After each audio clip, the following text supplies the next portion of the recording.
Tout de suite, l'actualité près de chez vous et ça se passe sur le littoral. Restez avec nous, tout est prêt pour l'information de ce vendredi 19 avril. Et pour débuter cette édition, on va parler emploi car les transporteurs routiers peinent à recruter. C'est le cas à Boulogne. Pour trouver du personnel, le groupe de transport Mousset, en partenariat avec l'entreprise de transport Jetfreeze, a décidé de prendre le taureau par les cornes en allant au-devant de la population. Et vous allez le voir avec ces images, l'idée de ce bus installé hier sur le parking de Jetfreeze, c'est de faire découvrir les métiers de la route. Le transporteur routier recherche 150 chauffeurs et s'est associé à Jetfreeze, spécialiste du transport frigorifique, pour proposer des formations. Les précisions sur cette campagne de recrutement au micro de Louis Caillé. On a à peu près 150 postes à pourvoir actuellement. Donc 150 postes où on n'a pas de profil adéquat. Les profils sont vraiment très divers puisqu'on a des métiers différents. Ça peut être des gens qui sont en difficulté financière ou en difficulté au niveau de leur secteur agriculture et qui ont les permis, qui souhaitent rester dans un secteur agricole en régional et venir travailler pour nous. Ça peut être des personnes motivées qui n'ont jamais eu la chance de pouvoir accéder au poste de conducteur routier et nous on peut essayer de leur fournir ça par le biais des contrats pro ou par le biais de formations financées par les pôles emploi. Ça peut être des gens qui souhaitent intégrer un groupe innovant et générateur de nouvelles idées, qui souhaitent intégrer un groupe comme celui-ci. Et si vous êtes intéressé par ce secteur, vous pouvez suivre ce bus, l'aventure de ce bus Mousset sur sa page Facebook ou bien sur le site internet. Un numéro de téléphone est également à votre disposition. 02 51 66 01 13, 02 51 66 01 13.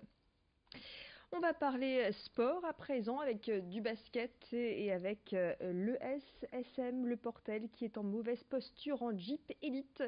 À une place du premier relégable, les hommes d'Éric Girard doivent tenir leurs rivaux au maintien à distance. Avec 7 matchs à jouer, tout est encore possible. Après le match contre Limoges samedi, l'ESSM doit se déplacer à Cholet, Fosse et Strasbourg et recevoir Le Mans, Châlons et Bourg-en-Bresse. Des matchs à domicile sur lesquels le coach compte beaucoup. Pour le match contre Limoges, Benoît Mangin et Pierre-Étienne Drouot sont incertains.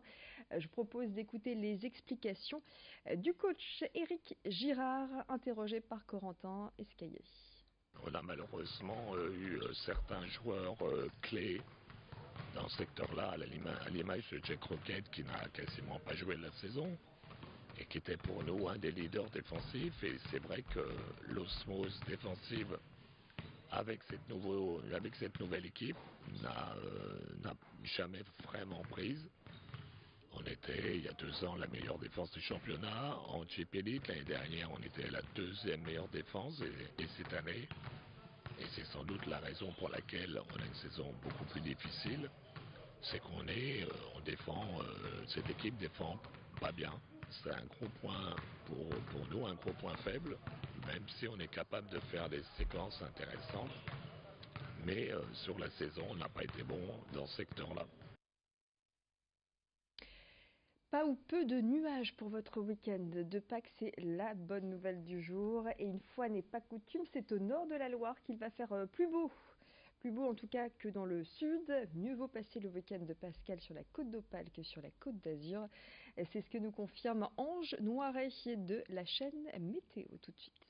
Sur le Nord-Pas-de-Calais, ces prochains jours, de très belles conditions et en particulier pour votre week-end prolongé de Pâques. Le soleil, il va se maintenir tout au long de ces 3 journées de samedi, de dimanche et de lundi. Le temps, il est très dégradé en Espagne avec toujours des orages qui vont se maintenir ce week-end. Et ça déborde en termes de nuages bas, un temps sec, mais des nuages qui sont présents sur la Nouvelle-Aquitaine, en remontant l'arc atlantique jusqu'à la Bretagne. Vous, sur le Nord-Pas-de-Calais, vous en êtes très loin de cette influence nuageuse. Donc, eh bien, quasiment aucun nuage en prévision pour ces 3 prochains jours. Du plein soleil, un petit peu de vent, c'est vrai, un vent de secteur est-nord-est qui va se maintenir. Il est tout juste faible à modéré. Pas de quoi s'alarmer, vraiment, c'est le soleil et la douceur qui vont se maintenir avec des températures au-dessus des normales saisonnières. Souvent aux alentours de 20-21 degrés l'après-midi, bref, très agréable. Le temps, il est un petit peu plus mitigé si vous avez décidé de vous déplacer sur le reste du territoire français avec un petit risque orageux. Je vous en dis pas plus, n'hésitez pas À consulter bien sûr nos applications gratuites, la chaîne météo également sur notre site internet, la chaîne météo.com pour suivre ce risque orageux à l'échelle nationale pour ce week-end, puisque je vous le rappelle chez vous sur le Nord-Pas-de-Calais, la douceur et le soleil vont régner en maître pour ce week-end prolongé. Et en ce week-end de Pâques, vous allez être nombreux à vous réunir en famille autour d'un bon repas. Et certains n'hésitent pas à respecter la tradition de l'agneau rôti ou mijoté en sauce. L'agneau constitue le plat principal aux fêtes pascales. La viande consommée près de chez nous vient souvent de l'étranger, mais certains producteurs éleveurs résistent dans notre région. C'est le cas à Saint-Gain-en-Ouep, à la ferme du lac, où s'est rendue pour nous Margot Sailly. En cette période de Semaine Sainte, l'agneau pascal revient.